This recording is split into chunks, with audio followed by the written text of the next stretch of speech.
Hello, everyone, and welcome to today's online information session for career pathways in digital forensics. We are so lucky today to be joined by Heather Barnhart. She is our Dean of Faculty at SANS.edu. We will be diving deep into her background, and she will share her expertise and stories and program information as we come into today's presentation. I'm going to wait a few moments as people are still logging into today's online session, and then we will begin. So hang tight and we'll be right back.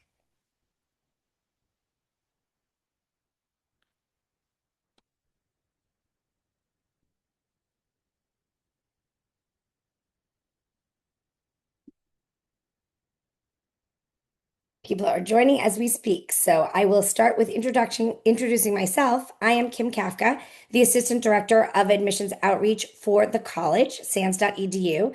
I also wanted to introduce my team, Lindsay Sheets and Nicole Barbour. We are going to be your first connection into the college. If you have questions, if you'd like to speak to the different programs and what might be right for you, please do reach out to us. We'd love to hear from our students and help you with the application process. Before we get to our special guest today, I wanted to show everyone a highlight of what we offer at the college.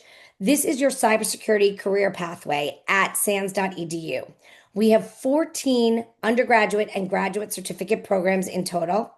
Each of these programs will net anywhere from 1 to 9 GIAC certifications in the program. 99% of our alumni would recommend us to a friend or come back for a second program, which we are very proud of. And everything that we do at the college is built on and around the SANS courses and these GIAC certifications. We are the best in what we do. We are a regionally accredited higher education institution. We are also NSA approved for the Center of Academic Excellence. And our formatting is very flexible. We have live in-person events, online, on-demand events, and live online classes and events. So you can really, there's something for everyone in this program. I want to take a moment to highlight the difference between SANS Institute and the SANS Technology Institute. I know they are very similar in scope, but there is one big difference. SANS Institute is our large parent company. They offer training options, courses, and GIAC certifications. You sign up, you take it, pass the GIAC, one and done, and you're out the door ready to go.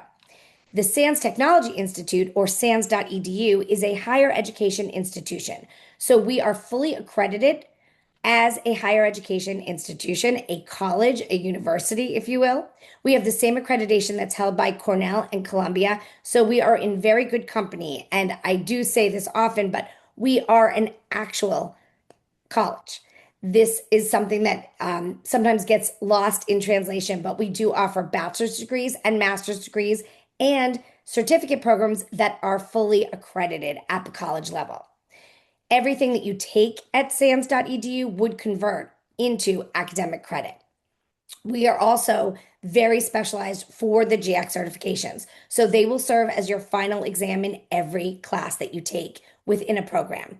We have a tremendous amount of personalized support, and we function as a higher education institution, giving every student an academic advisor as they come into the program. And that advisor stays with you from the first day all the way until graduation.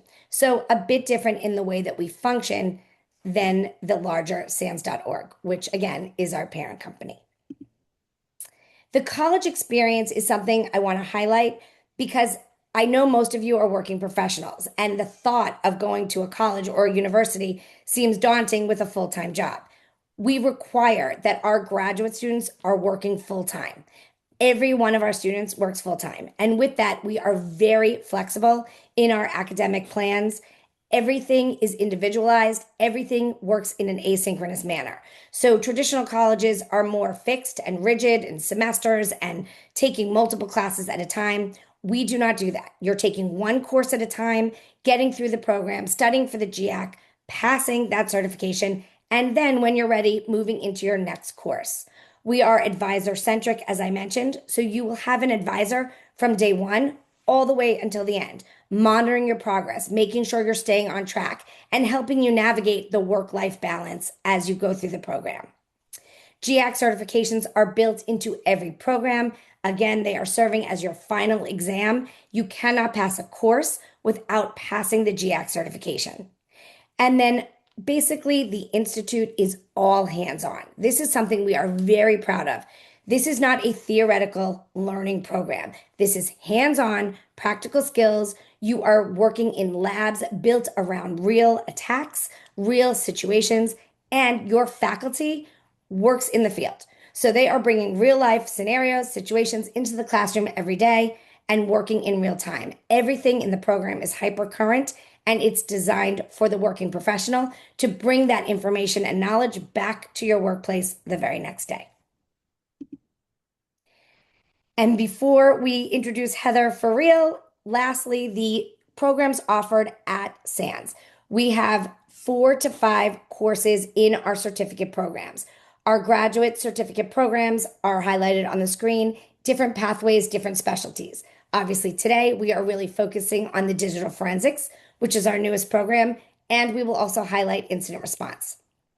In addition to that, we have a master's degree program, and then we have an undergraduate certificate program, as well as our bachelor degree program.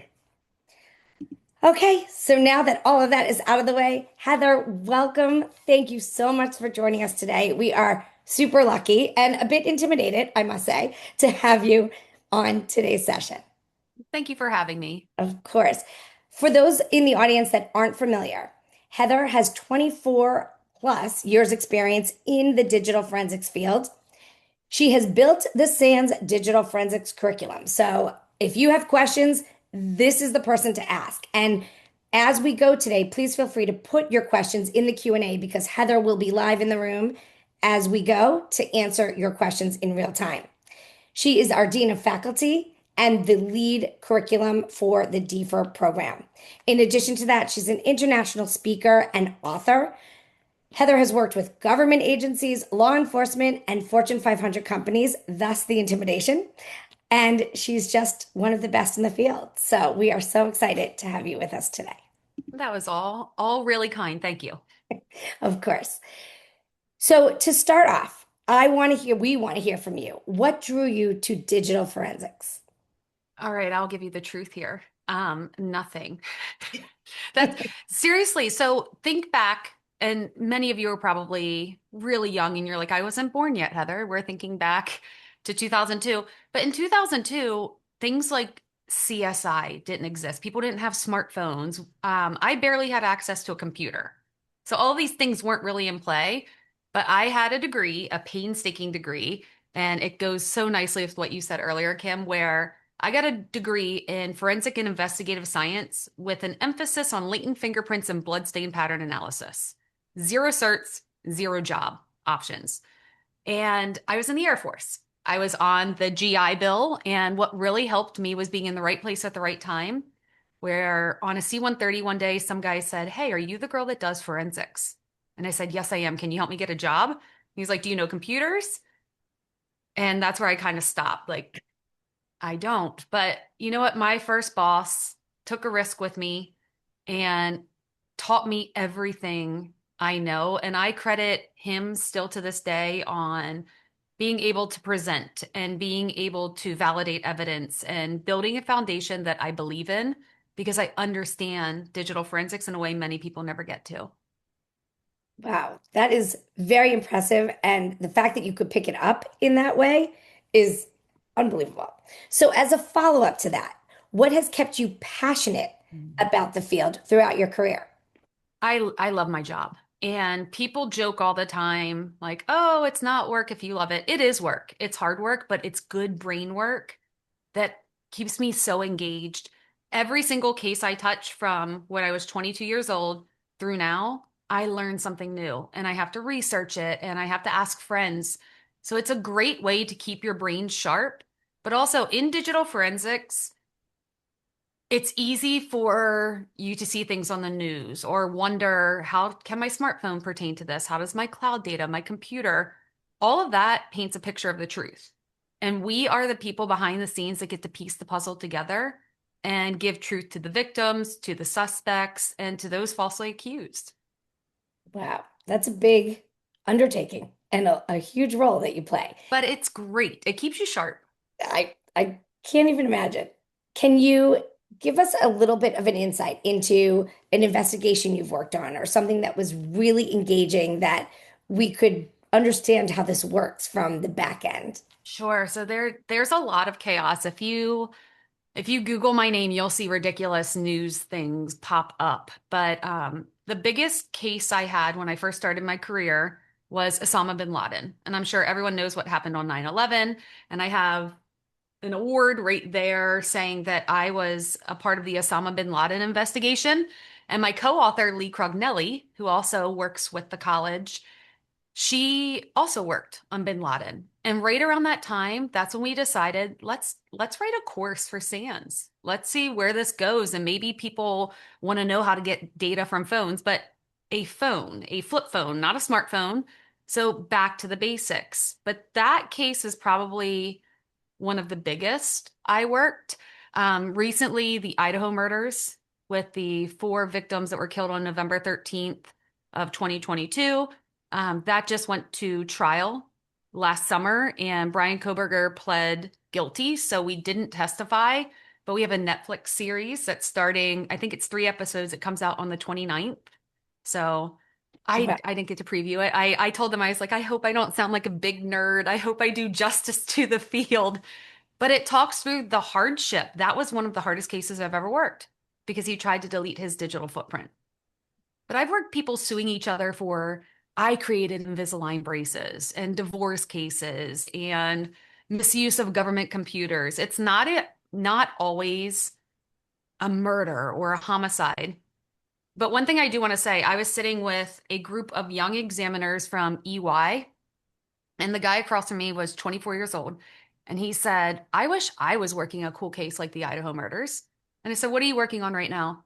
And he's like, I don't know. Some employee deleted a bunch of stuff from Google and is being sued for it. And I said, guess what? Brian Koberger deleted a bunch of stuff from his devices. It's just national news. It's the same thing. It's just different scenarios. So if you find yourself in a field where you're like, oh, I'm just working deletion, I've been there too. And you can change it. That is very exciting. And would you say that it's the smaller cases that help you learn and grow into these bigger cases? It's just a question of where and when. Yes, and sometimes the smaller cases hit your soul a little bit more and just land differently. And it's sad when the verdict isn't what you expected or what you believe the digital evidence tells the truth of. And it Mm. can kind of be a little bit shocking and distracting, but also the big cases like Nancy Guthrie. I have been all over the news on Nancy Guthrie. I never even touched the digital data. I was just giving advice. But here's the other thing to think about. When you're giving advice, you're also advising the people committing the crimes. So it's a fine line on who's doing what and what you say because you never know how it's going to be taken in the context and then how it can be used against us when we do digital forensics. Wow, that is something definitely to think about. We even think about that at SANS sometimes that we don't want to train the bad actors. We don't want to Yes, explain to them yes, how to fight, right? exactly. That's definitely a fine line that you walk every day, I bet. Hmm. So, with all the digital and the devices, how have cloud computing, mobile devices, AI changed the way that the forensics investigations are conducted today? Well, this conversation is now going to take 3 hours, so I hope, no, I'm just kidding. All We're right, here let's for start. Yeah, let's start it. with cloud. So cloud, when people started using and people are like, oh, I don't store data in the cloud. Yes, you do. You probably have iCloud and Google. And some people are like, yeah, I still don't. Yes, you do, because they collect on you. That data is so specialized and a footprint of the user that right now, so I have a lot of devices because I'm nerdy and I create data all the time. This is my real one. This is my test one. If I take a picture right now and I delete it in 2 minutes from each device, it's likely sitting in Google and iCloud because I use Google Photos and they're both iPhones. People don't think about that. Also, how do you log in? If you're a Chrome user, a lot of people use Google Chrome.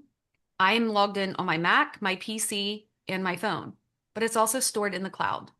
So how data exists after people intend to delete it has been amazing with cloud. So forensically, it's fantastic. Forensically, it's also draining because there's so much data.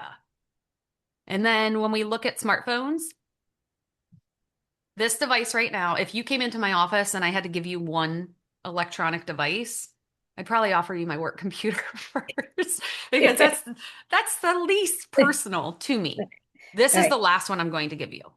I at RSAC a few years ago, I generally just hypothetically asked the audience if you knew I was standing on the stage and everyone had to leave the room and you chose to leave your wallet or your phone, how many of you are going to leave your phone with me? And people chose their wallet. It's so personal. It knows the truth of your life. I like to call this the digital silent witness to everything you are and everything that happens to you. So Right. smartphones have changed the game. It's brilliant, but they're hard because they change constantly. And then there's AI. So Mhm. I'm really cautious with AI. I do believe that AI has a place in everything we do. We just have to learn how to responsibly use it. I'm working with about 8 other faculty members right now, and then people from the outside community who volunteered through LinkedIn to assist me. So if you're interested, reach out to me on LinkedIn and say, hey, Heather, I want to help you with the AI thing you mentioned. Phase one is going to offer 2 frameworks, one for digital forensics and one for incident response. And as Kim's going to get into, there are different ways to apply AI to each. So we did phase one is the framework explaining where it's safe, what the associated risks are, and just considerations. If you're interested in phase two, I want people who actually are practitioners and how they're using it in their specific cases. So again, if you're working a lawsuit or you're working a divorce case, that could be different than working a mysterious homicide. So just think about that aspect.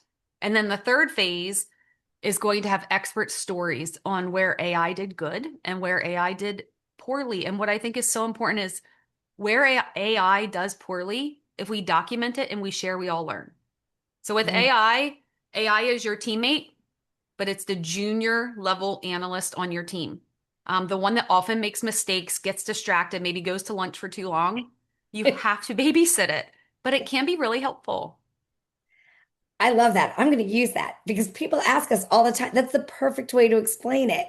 They can be helpful, but don't trust them completely with the important stuff, right? Yes, and there are some people that say, I can't use AI at all. I'm not allowed to have evidence touch AI. Great, don't do it. But use AI in your regular life to make you more efficient, to have more time to manually do your digital forensics and incident response. Great advice. So, with that, let's move into the actual program. Let's start with just defer. Many people use that term Mhm. broadly. So, how would you explain digital forensics to the layperson or a junior person looking to break into this field? Okay, so how I explained it to my dad, when That's my dad thinks I physically killed bin Laden. Like I'll take the credit, I didn't. I'm just the nerd behind the keyboard. Digital forensics is treating anything that's electronic in nature as a crime scene. And you are sifting through that crime scene to try to uncover the truth. And I want to talk quickly about the term defer. And this is where some people say it's defer, DF is different than IR, and everyone's right. They do go together, but there are differences.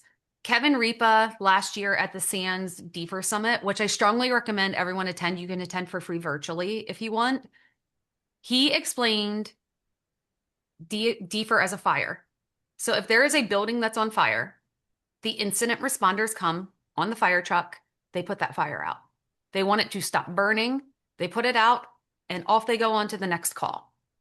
Digital forensics, they are the fire investigator. How did it start? Why did it happen? How long did it burn? What was damaged? And what was the cause? So, yes, they go together, but also very different roles. So, I'm so excited to have a true digital forensics track. And I was so grateful when Betsy started listening and hearing that there are differences and pushing people straight into incident response. Mhm. I worked 2 incident response cases in my entire 24 years. It's just not something that speaks to me. I love digital forensics. So there are true specialties that exist. There's organizations like EY is a huge, huge group. And Sean Foes is a big supporter of SANS. And he is training, as he called it, the ultimate digital forensics personnel team because he said there's so many Mandiants and Strauss Friedbergs and others out there doing IR. So there are differences, but where I caution you is some people will hire you and expect you to be a master of both. Mm. And you're not. Okay, that's good. Good Hmm. to know. Good to remember. So, with that, what makes our graduate certificate program in digital forensics different from other programs out there? I And have this been, curriculum. yeah, sorry, go ahead, Kim. Yeah, no, I was just, and this curriculum particularly, sort of, how did you think it up, and what was your mindset behind it? When we talked about this, we tried to, and I brought in advisors from the IR side as well. I wanted both inputs on each one. What would have helped me get hired was my first thought. The biggest thing, GX certifications, I've hired for government contracts, they're required. And if you don't have a GX certification, it's almost why? Why not at this point? I saw some people talking about their different degrees. There are people who I've hired that, oh my gosh, one of the best hirees I've ever had was in hotel management, but he had GX certs. So it was, why don't you have this thing, but you need these certifications? So the certs are huge. But something else, we have real world practitioners building these courses as authors, delivering the content, who give you knowledge and application that you won't get by reading a textbook. I know I've written a book, it's back there and it's used in colleges. That is not the same as taking training with me. Mm. And that may sound absurd, but think about this. If you're sitting, it's like me as a 22-year-old sitting with my boss, Sean Howe, getting his experience fed right into me, that built who I am. And at SANS, that's what we want to do. We want to build who you are and give you such a strong foundation that you know how to go forward. And that's what this program will do for you.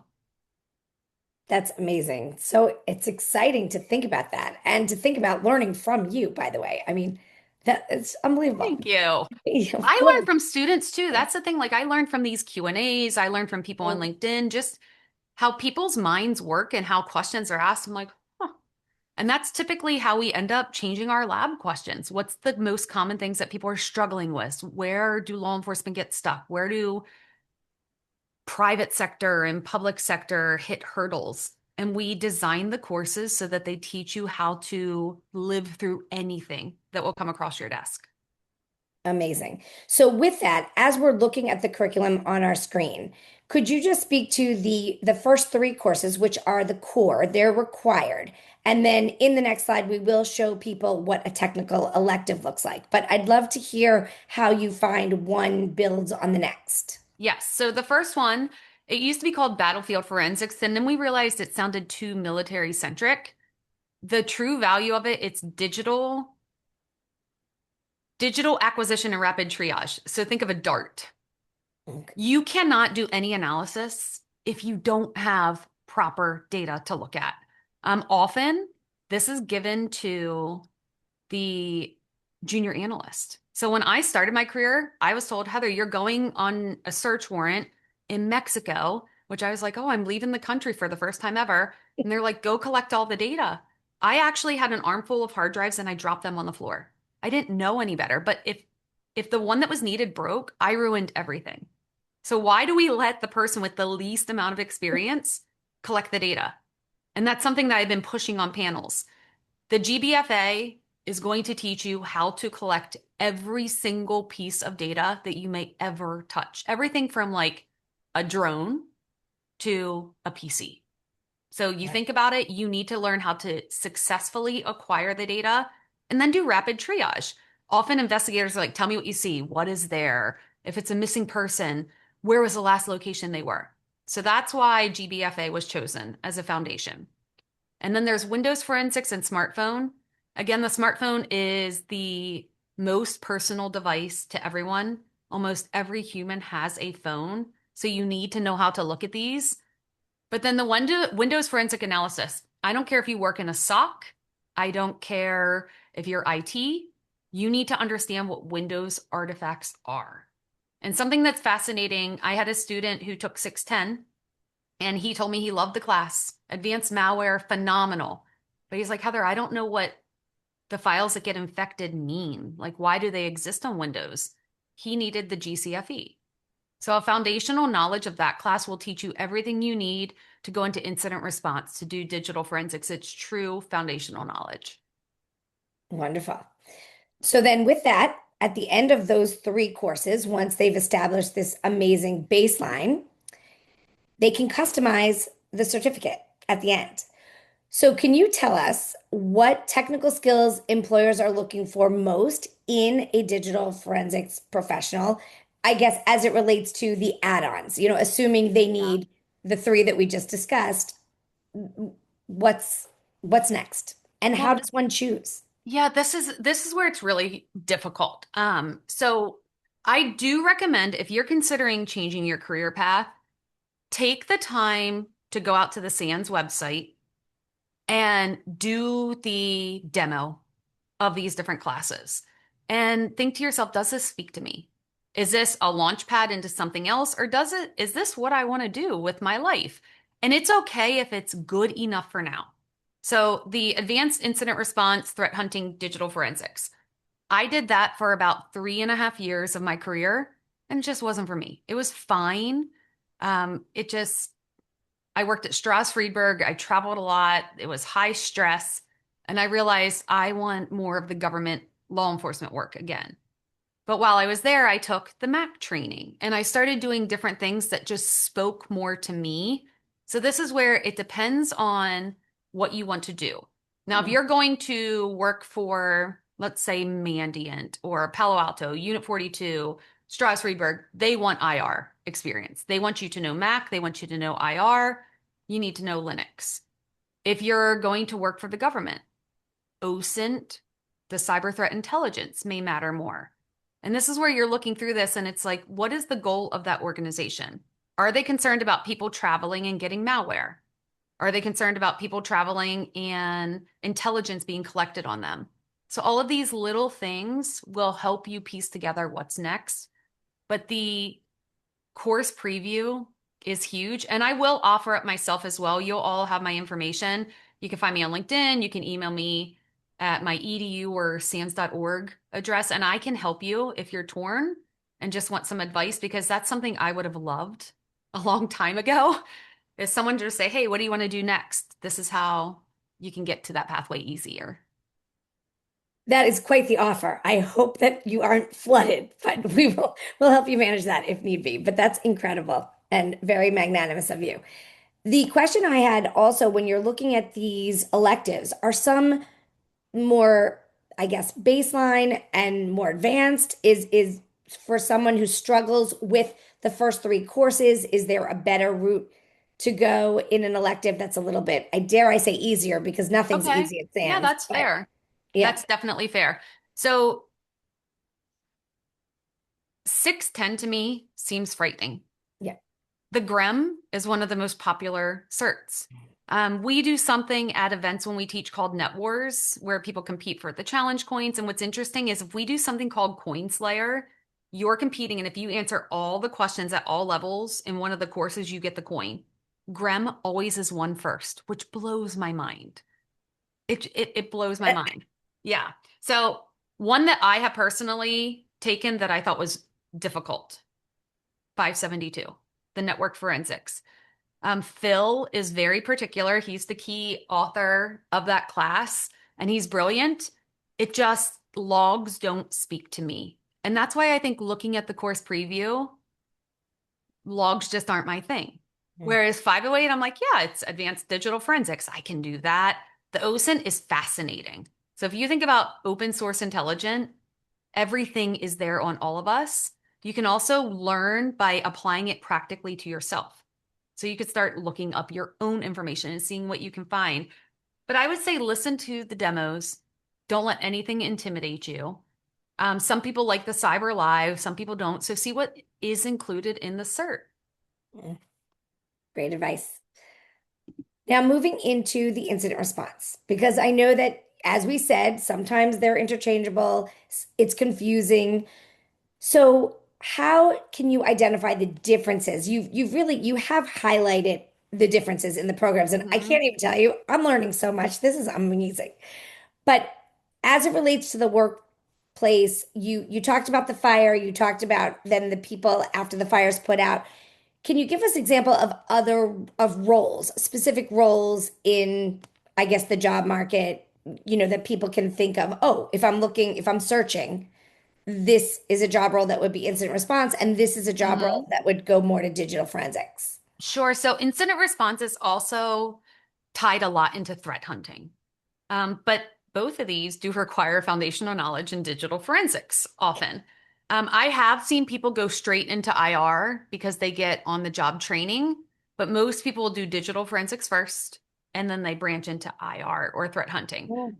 But when you think about these jobs, a lot of the major organizations that work breaches that you hear about, ransomware attacks, anything that is a cyber attack, even working alongside ICS.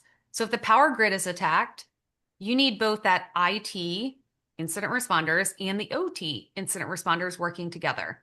So it's telling the truth of something bad happened, someone got in, and now you need to get them out and help the company remediate. Tons of organizations hire incident responders. There are more jobs available in DFIR than they have people that can successfully be qualified to fill them. So it's always there. Also, the fully online option for the training, this is also true with most of these jobs. I've worked remote since 2015, even supporting the FBI. I was remote and I would go into the office as needed. So it don't think that you have to relocate to where that organization is.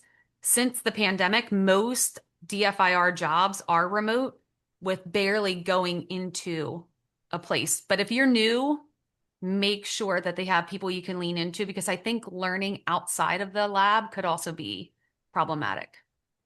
Interesting. That makes a lot of sense. Building on what people know is Yes. part of it. So now we're talking about, we're seeing both programs side to side. Those on today's call might be choosing between the two. What should a prospective student ask themselves? And again, you've touched upon this, but I just want to drive it home for those that are in attendance today before choosing digital forensics versus incident response. What personality types Ooh. work better in one environment versus another? So first, in both, if you're curious, I used to say nosy, and people are like, "Oh, don't say that." So curious, if you're a curious person like I am, digital forensics is phenomenal. I like putting together puzzles. I like the thought of if you're like, oh, I wonder what's on that phone, text messages and browser, digital forensics.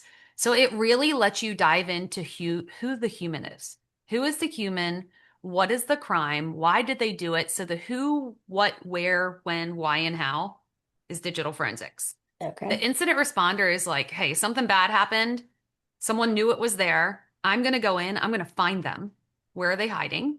I'm going to figure out all the terrible things that they did, and I'm going to stop it immediately. So it's a little bit of the same personality type. Digital forensics is also, it can take a long time. So for Idaho, I worked that case for a year and a half with a gag order by a judge saying if you talk about it at all, like you'll be penalized by the court of law and you'll go to jail and all these bad things. So it was working in silence. The same thing with the bin Laden case. I was working in a cleared facility. I couldn't talk about that. I worked it for 6 years before anything happened and it came out. Whereas Uh-huh. incident response, it's more you're in the news and you're known and this company is happening and it's quicker, it's faster, it's over. So it doesn't dwell on as long. So I also think the personal relationships that people form with their cases feel different. And I guarantee if I had Taz Wake sitting next to me talking about incidents, he'll be like, I don't even know the name of it. I responded to this. It's so much faster and different. So those that love instant gratification, Yes. IR is the field for you. Yes. Those that Digital are more forensics may drive you insane. right, you need to be more methodical and Yes. ready to stay the course. Very interesting. So, if someone is thinking about transitioning from cyber, from another area, let's even say, I don't know, they're working in cyber defense, and this Hmm. is all of a sudden just really exciting them. Would you recommend making that type of transition? And are these programs how they would do it? That would be the direct pathway. Okay. And so much easier. and finding someone who's willing to hire you and train you because I think people don't have time for it anymore. Back when I was lucky in 2002, there we could look file by file. I had some hard drives that were like 4 MB. That's crazy. Like now, it would, if I went file by file on my hard drive or my phone, it could take me months and I Yeah. may never even finish. So time in training matters so much. But also, if you're trying to launch your career, you want to make sure that you're trained professionally and in the correct way, Mhm. because one bad report or one bad testimony, it can tarnish your reputation. And you don't want to do that. And my best advice to you is say, I don't know. Yep. I don't know. I'm going to be on the Nancy Grace crime stories tonight on the Nolan Wells case. And she came to me and she said, Digital forensic expert Heather Barnhart, let me ask you about the boat GPS. And I said, Nancy, I can't talk about the boat GPS, but I can talk about the phone that was sitting on the boat. So it's okay to cautiously say, I don't know. I'm the wrong person. Amazing. I want to tune into that tonight. Everyone here, Oh let's my. watch that. Very You may exciting. not want to. Yes, I do. And by the way, for all of us today, do you know what I'm going to tell my kids later on? Those phones, be so careful. I mean, we knew it, but hearing you talk about it, it's a real thing. Yes. So, with that, I want to ask the audience, or let the audience ask you, I should say, all the questions that are burning in their minds right now. And I'm going to invite my colleague, Lindsay Sheets, on to be the moderator. And please, for those of you right now, this is your opportunity. Heather's in the room, so ask her anything you want and need to know. Hi, Lindsay. Yes. Hi, we have quite a few questions in here. As Great. you suspected, most of them are directed at you, Heather, but we do have quite a few that are about just the logistics of the school. So I'll try to go back and forth between the two of you. The first one is for you, Heather. They want to know if you can walk us through what a typical day looked like early in your career versus what a typical day looks like now. Mm, I definitely can. So there's children now, which make everything really different. Back early in my career, when I was starting, I would be assigned between 1 and 3 cases max. So I would come into the day knowing, okay, this is a case I'm working today, and methodically work my way through it. Again, the data was different. The expectations on digital forensics was different then because people weren't as aware. Think about it, we didn't have social media. There wasn't TikTok. There weren't the TikTok detectives out there telling you what you should and shouldn't know.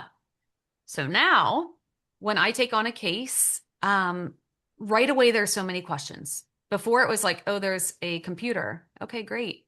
Now there's a phone. What kind of phone? Is it iPhone? Is it Android? What OS is running on it? How do they use it? Do you think they deleted anything? Do they have cloud data? Do we have legal access to it? So the whole day is typically spent chasing, do you have the entire picture? But then also branching out into a lot of research. Every single file I touch that I don't know what it means, I try to recreate it. I author 2 courses. I keyword search my own courses all the time to make sure I'm not missing something. So I think the pressure is different now because the public is aware of what digital crime is and what digital evidence means. But it also gives us more opportunities for jobs. Yeah, which is always a good thing Yes. in with us here at the school. Kim, this one is more for you. If we've already completed and obtained the certificate for one or two of the courses, are we able to apply for the exemption and subsequently pay a lower tuition amount to complete a grad cert? Yes, absolutely. So we have a 25% outside waiver limit on courses being brought into any of our programs. So for the graduate certificate programs that we've been highlighting today, that 25% is one course with an active GIAC certification. If you have that, we will deduct that course tuition wise, as well as give you the graduate credit needed to complete the program. If you have two courses, which I believe this person mentioned, what we would do in that instance, we would grant you waivers for both, but then you would have to replace one of the courses with an additional elective because that 25% limit only allows one course to be completely taken out of the curriculum. So, but we could accommodate that circumstance. And as you saw from our list, there are lots of exciting electives to choose from if you need to create a replacement. Okay, Heather, this one is an interesting question. Is there a lot of content that is nation specific? Coming from Canada, there are differences. Thank you very much for the offer of suggesting pathways. Great. Yes. So one of the biggest thing with different regions is cloud and what you're allowed to get and where data is allowed to be stored. For the period of time when I worked at Strauss Friedberg, we worked cases over in Budapest and Macedonia and in the UK, and the EU laws required us to keep the data physically there. So I would fly over for 3 weeks at a time to work my case and then come home because we couldn't bring that data back to the United States. That is the biggest thing you will see, but there's also specific groups and nations that will only work with people from that area. So a lot of these companies that work in DFIR are global and worldwide, and they work 24/7 with people around the world. Wow. That's so interesting and makes a lot of sense, but I'd never had to think about that before. Yeah, cloud brought a lot of awareness to that. Mhm. Kim, this person wants to know, are there any age restrictions? Are there any citizenship restrictions if I have a second passport from another country? Okay, there is no age restriction. We see students from every age group coming into our programs. We have students who are just beginning their careers and just excited to take off. And we have students who are career transitioners at the end of their career. I call it their second act. And they've either been doing something that they are now retired, or a lot of times they were in physical security and saw the benefits of cybersecurity and want to transition that way. So it's never too late. And there is no age restriction. In terms of international students, we work with students around the world. We do not require any student visas. This program can be done completely virtual from anywhere in the world. So that should not be a stopping point. The only thing that we will say, there are a few different admissions requirements. We need your undergraduate transcripts to be evaluated and put into US academic terms and standards, but that would really be the only difference. And all of that is available on our website if you need directions for how that looks. For the sake of time, I'm going to do one more right now in here, and then maybe we can circle back after we go through a couple more things. I'm not sure how long this will take to answer. So, Heather, do you think AI will automate away a large portion of the job, enough so it will impact number of job opportunities? And then there's a separate section of that, but I'll wait to give you that after you're Okay. done with it. I actually do not. I think that AI is going to empower experienced examiners. AI with someone without experience is useless. It's completely useless because it will make things up to please you. AI's job is to give you quick answers, and it's almost like, think of the annoying kid on the playground that had the answer to everything. You're like, I believe them, but you're not sure why. That's AI. But what I will say about that, there are plenty of jobs. I do believe that an experienced examiner empowered by AI and knowing how to properly use it will take the job of someone that refuses to learn AI. Yes, That's that's my such little. a good I wish I had a tiny mic. I little know, drop. right? Totally. But seriously, Yeah. I don't think AI is ever going to take my job, but I'm also not insane. So I'm learning how to use AI to enhance me, to make me more efficient Mhm. because data is growing. And these companies want people who can work faster and more efficiently. That's how you're going to get your job. Yeah. Well, and the second portion of this was if yes. So I'm not going to make you answer that because you said Okay. no, it's not going to automate away the jobs. This one, Kim, I think would be a good one for you. Does SANS Technology Institute have any plan to offer AI security graduate programs? Sure, I'll speak to it quickly, but Heather, you might also have something to add, I bet. The answer that I will give you from the admissions point of view is yes, we do have plans. We are working on it. There are courses in beta right now at sans.org. Once they've been tested and they work and the GX are created, we will work on getting them accredited for the college. I do believe the future is we would like to have a specialized program in AI, much because it's on everybody's mind right now. But Heather, what else can you add to that? Yeah, that's correct. And I think you should expect more than one because how Oh, AI is used to protect, utilize, and govern. What is your goal with AI and what's the organization's goal? You may need different courses to help you with that overall message, but it is in progress. stay tuned. Yes, very exciting. Yeah. A good chunk of the questions that are in here are really specific on this is my background, what should I do? So I'm going to save those and we can look into following up Okay. to those because it feels like they're very very specific. But one that I do think could be our last one for real this time is as someone currently working on a cybersecurity undergrad through another program, when's the best time to look into starting the certificate? Can I work on it concurrently? And so, Heather, do you want me to answer that first? And Sure. Go okay. ahead. So, I guess just from, I'd love to hear your perspective from a workplace point of view. From an admissions point of view, we would say to you, number one, you cannot do the programs concurrently. We really want you to finish your undergrad, get a job in cyber, get some hands-on experience, and then come to us in our graduate programs. If you would like to break into cyber straight after you've earned your degree, our applied cybersecurity certificate program would be a great starting point to then lead you into the career market with our career assistance personnel. They're amazing at landing students their first job in the field, gain the experience, and then come into one of these programs after you have a year.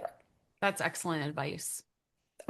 Good. Yeah, Okay. seriously. And any of the socials, I know that there are college socials and different programs and things that you can do. The more social you can be, and I know that's hard for many of us, including me. I will not walk into a crowd and be like, "Hi, I'm Heather. Nice to meet you." I don't do that. But who you know can make such a difference in getting your foot in the door. Yep. In most fields today, it is a Yes. lot about networking. And one of the things that I will say as a plug for SANS as an organization, .org and .edu, there is an incredible network, an incredible support system for our alumni, for people that have taken programs, for our faculty. Hmm. It's really incredible. So when you become part of that fold, you have an amazing network at your fingertips. Okay, well, like I said, the vast majority of these that are left in here are quite specific. So I'm going to follow up with them separately so we can continue and stay on track. Okay, terrific. So I am just going to highlight a few quick slides and then finish with another question for Heather. If you have a GX certification, we covered this, but so thank you for whoever asked the question. But this is what I was referencing in terms of the waivers. 25% waiver limit for any certificate courses that is one SANS course plus an active GX cert. For our master's degree program or the bachelor's degree, because they're larger programs, that 25% would be three courses plus the active GX certifications. So if anyone has SANS already, come to us and we'll help you put it towards a program. For funding, I am not going to dive too deep, but please know there are lots of options for those of you that are looking maybe to finance a program. And Heather, it was interesting to hear from you that you were GI Bill because Yes. that is a great way for students to get their education, and we work with a lot of VA education benefits for funding. And then the requirements. So, what you will need for our graduate programs, 12 months or more of IT or cybersecurity experience. And that question we just answered, that's what we really want to see coming into the graduate program. Now, if you are that person who wants to dive in and really acclimate within the fields, that's where you can do our undergraduate certificate program, even if you already have a degree. And just as a side note, even in that small program, I see students with master's degrees in cybersecurity, but no experience. And like you've heard today, a lot of times that hands-on experience is worth its weight in gold. So you need that to really do well in these programs. We will give you that at the undergraduate level in a small four-course program. For the graduate admissions, you do need a bachelor's degree, and we're looking for a 2.8 or higher GPA. We work on a rolling admissions basis. We accept applications on the 15th of every month. It goes to committee for review, and you will receive a decision 30 days later, and you can begin your courses the following month. Of course, you're doing them one at a time. You'll go into advising and work in your way into the program. The one thing to note also, this is all year round. So rolling admissions all year round whenever you're ready. I'm going to end by putting up the contact information for the team. Heather has graciously offered to also be a point of questions and advice. So use her wisely. But if she's willing, that would be amazing. You can find Heather on LinkedIn and also again on the sans.edu side of the house. But I want to end today, Heather, by asking you for this audience, what is the sort of the best advice you can give them for next steps, for not giving up, for, following your dream? I mean, it just seems that you really lived so many different iterations of your career over the last 24 plus years. And I would just love to hear your ending thoughts on that. Something I've learned that I'm still learning, and I feel like I'm in a place now. Find the room where your voice is heard. And this is so important. I am a female in cybersecurity. Most of the jobs I've had have been 100% males until I would step into a room. So it wasn't always an accepted thing. I've also worked in regions where I was the senior examiner, but I wasn't allowed to report because I was female. And so you have to think about different cultures and different things, but you will find a room that accepts your voice, but also don't be afraid to use it. If you know something, say it. Don't assume because you are too young that your opinion doesn't count, because it does. We all know different things. We all learn from each other. So use your voice and use it wisely. Amazing advice. And if I may follow up with that, one of the things that we find in admissions, and we've heard this from advising time and time again, people really struggle with imposter syndrome, which Mhm. is what it sounds like you were referencing that just a bit. I guess two questions. Did you ever have that? Every day. Okay. And then my follow-up, how do you overcome it? Seriously, every day when I sit here and I hear you intro me, I'm like, why do these people want to hear from me? This is crazy. When I do the news, when I take the stage at RSA, all these things, I'm like, who am I to be standing up here telling you? But what I want you to think about, and someone said this to me, Wendy Whitmore from Palo Alto said to me, you normalize what we do every day, and people will listen to you because you're friendly about it. Know that you do have something to say. Something else I try to remind myself when I'm doing a public presentation, people have no idea what's supposed to come out of your mouth. So it's not the way you planned it in your mind. Keep rolling with it. Seriously. And it's okay to poke fun at yourself, but don't demean who you are. So take the credit. And that is something that I had women say to me, and my therapist has said this to me. Own your credit and who you are and what you did, because it will help other people feel like they can do it too. So I do work my butt off, but I love what I do. But don't let your ego kill you. And I think that's how I got to where I am, is I have the ego enough to defend myself, but I'll never forget where I came from. That is unbelievable advice. And and so inspirational too, may I say. Could not have had a better ending to today's presentation. So I can't thank you enough. This has been so delightful and educational and engaging, and you're amazing. So we Thank are really you. lucky that you are here today. Thank you so much. And to all of you who attended, thank you for listening. Thanks for joining us. And I just hope everyone has a wonderful day and takes everything that you've learned from Heather today and go with it. Go do great things. Amazing. Thank you, everyone.